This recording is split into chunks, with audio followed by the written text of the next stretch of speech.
Hi there, folks. We have a book review for you, and it is The Old Curiosity Shop by Charles Dickens. So, as I've said previously, I have been rereading all of Charles Dickens' novels in chronological order of their publication. You want to read it too? It's got some performing dogs on the cover. Did you know that? It does, yes. It was first published in 1841, and it's the fifth of his full-length novels. I'm reading these at about one. In fact, I've read two this year, but on average, it's probably about one a year. So, if you don't know the story, The Old Curiosity Shop is basically about a young, he calls her a child. She's about 15. We would call her a teenager, but that word hadn't really been invented in Dickens' time. And it's about her and her aged grandfather who have fallen on really hard times. The Old Curiosity Shop is the place where he had once had a business, but now they've fallen on hard times. He is in debt, and they, fairly early on in the novel, they leave their home and go into the countryside and just try and live the best they can. Child, of course, we know as Little Nell. Of course, there are many other characters in the book. And as with all Charles Dickens books, there's a huge mixture of characters ranging from the very good to the very bad.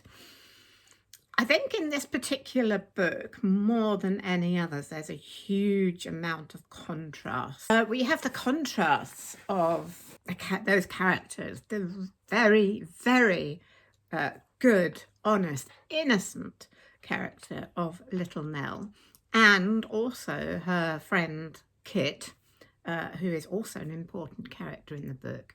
At the other end of the scale, we have one of Dickens's nastiest villains, the cruel and heartless Daniel Quilp, who from the very start of the book has power over lots of people, including Nell's grandfather, and it is because of him that they have to leave their home, and he ends up acquiring that building. There's a contrast of youth and great age. There's innocence and corruption. These are interesting themes with which to read the book. And of course, between those two extremes of characters, the innocent Nell and the evil Daniel Quilp, there are lots of characters in between. Some of them wicked and corrupt, some of them are pretty honest. But one of the most interesting characters I find, and also the most enjoyable, is the character of Dick Swiveller, who we find actually at the start of the novel in the company of Quilp. So we don't trust him, but he's quite a comic turn, and he is constantly quoting from popular literature or verse or song, and he's frequently in his cups. He likes to drink, which is why he is at the start rather a weak character, because he is very easily swayed and corrupted. But he has a part to play towards the end that I'm not going to say too much, but let's just say he is a more complex character than we might think from the start. And funnily enough, I've never actually seen a televised or filmed production of The Old Curiosity Shop, but do let me know if there are. There must be some, but I can't remember having seen any. But surely the character of Dick Swiveller would be played by somebody who was very good at comic acting. He is kind of the light relief of the story to a large extent. And there are some, what we might call stock Dickens characters. There's the corrupt lawyers. There are some interesting people, good and bad, that Nell and her grandfather meet. Are you coming out or going back? Meet along the way. Some of them are very, very helpful, and others not so, and are more just characters that cannot be trusted. And Dickens also has something to say about the evils of gambling too. Unfortunately, Nell's grandfather has become addicted to gambling in the rather unfortunate hope that one day it will bring Nell a fortune, which she knows is not going to happen. Now, I want to say something now about the ending. If you don't know the story of The Old Curiosity Shop, and you don't know how it ends, and you don't want to know, then I would suggest that you actually move this video forward a bit. When I'm editing, I'll try and remember to put a time for when it's safe to come back, but I don't want to reveal any spoilers for the ending. So move away now, and I'll see you in a bit. But for those of you who know the story, who know the ending, or don't really mind to know what the ending is, I want to have a little chat about. It's one of the events in Dickens' novels that is very much talked about, and that is the death of little Nell, which comes right at the end of the novel. And it comes after a very long period of where Dickens actually kind of forewarns us that this might happen. There's a lot of talk about death. There's a lot of portents where Nell herself seems to know what her fate is going to be. And there are people who look at her and sort of shake their head. And so there are lots of signs and portents that she is not going to last very long. As I say, there's been a lot of debate concerning the death of little Nell. A lot of contemporary writers had things to say about this, and many of his readers were incredibly dismayed about her death, even though he had really forewarned it in much of the novel beforehand. Quite early on in the book, death is quite a theme, and it's also one of those contrasting themes, as life and death is a contrasting theme. John Ruskin, the Victorian art critic, was not happy at all about the death of little Nell, saying that Dickens had killed her as a butcher slaughters a lamb for the market. But on the other hand, there is another very well-known quote about the death of little Nell. And before I say this, I should say that when I first read The Old Curiosity Shop, I was in my early 20s, and I was really heartbroken at the scene of little Nell's death, as only somebody in their early 20s can be. And when I was describing this to my father one day, he quoted to me what Oscar Wilde had said about it, and that was that one would need to have a heart of stone to read the death of little Nell without laughing. I was really upset by that quote. I thought, that's a little bit harsh of Mr. Wilde, because I wept buckets, but then, I was very young. Reading it again with the maturity of years, there is a little bit of the thing being long drawn out. There is a long build up to her death, this big description of, the death of an innocent, and being with the angels and all that. Dickens does have a tendency, love him though I do, he does have a tendency for over sentimentalization sometimes.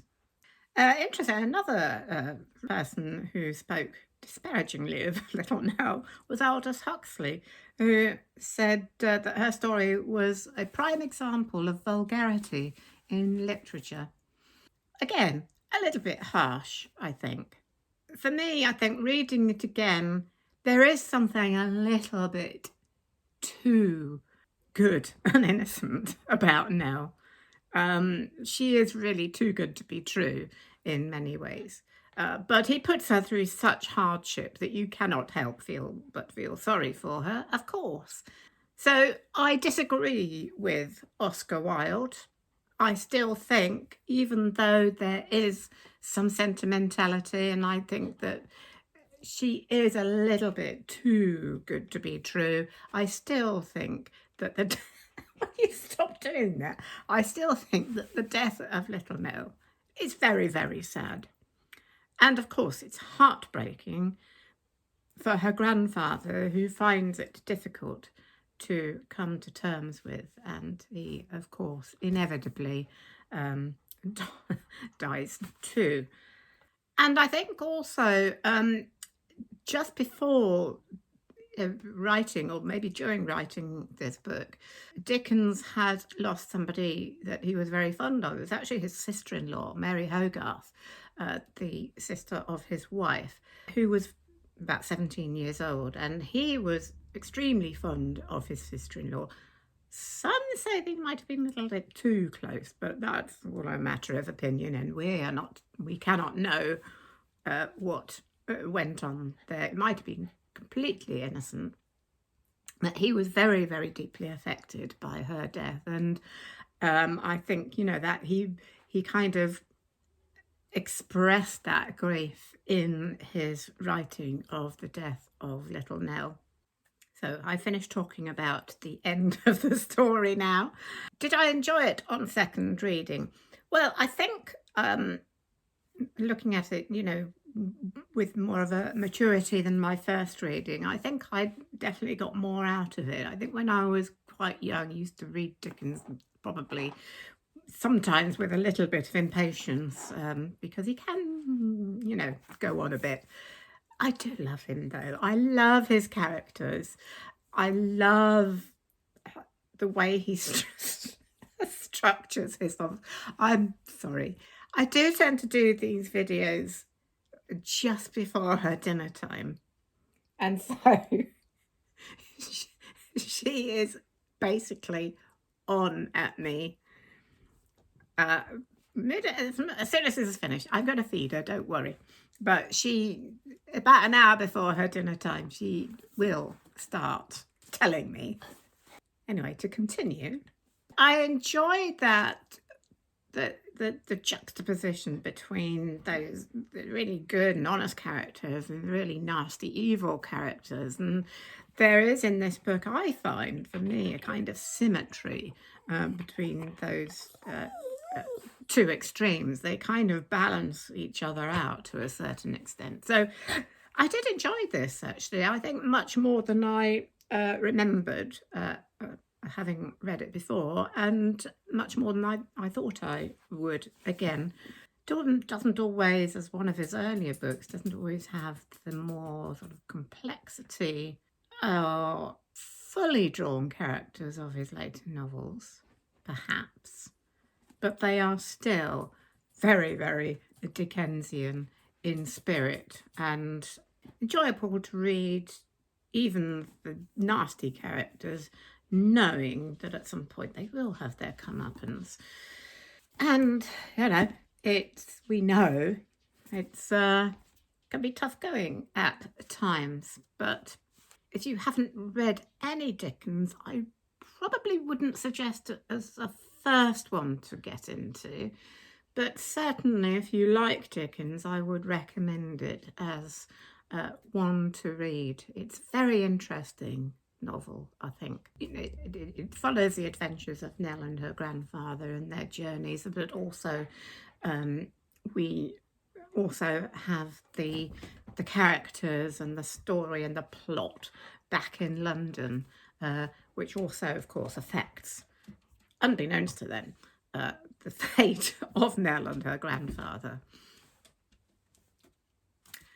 So that's good. I got through it quicker than I thought I would. I'm reading a little bit more often these days to try and get as many book reviews out as possible, so I'm reading a little bit faster.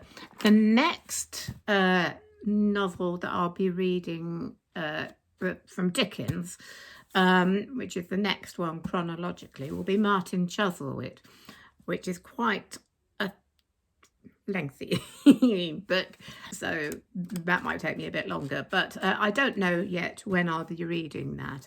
I will put that in my TBR to be read at some point next. But my next book review will be this one. It's called The Lions of Fifth Avenue by Fiona Davis. Now, I knew nothing about this book or this writer. My niece bought me this book, I think it was either last Christmas or a birthday, or might have been the year before. I'm not absolutely sure, but I've only just got round. It's only just come round on my TBR. But it looks really interesting. Obviously, Fifth Avenue, it's set in New York. And having been to New York in my teens, then it's always nice to read books set in places where you've been. And it's a dual timeline novel, which is really up my street. And it's a kind of family saga. And I think my niece knows me, what I like, very well, because she reads my books and she designs my book covers, so she knows exactly the kind of book I'm interested in. So I'm really looking forward to reading this and letting you know what I think. And do let me know if you've read it too, or any other books by Fiona Davis. So I'll look forward to bringing you my views on that one. And if you enjoy book reviews and listening to lists of recommended books, then please do subscribe, because that's what I do, and it's jolly good fun, and I love hearing all your comments and suggestions too. So watch this. Tilly, do you want your dinner? Yeah, better go and do that now. Have a good weekend, everyone. See you soon. Bye for now.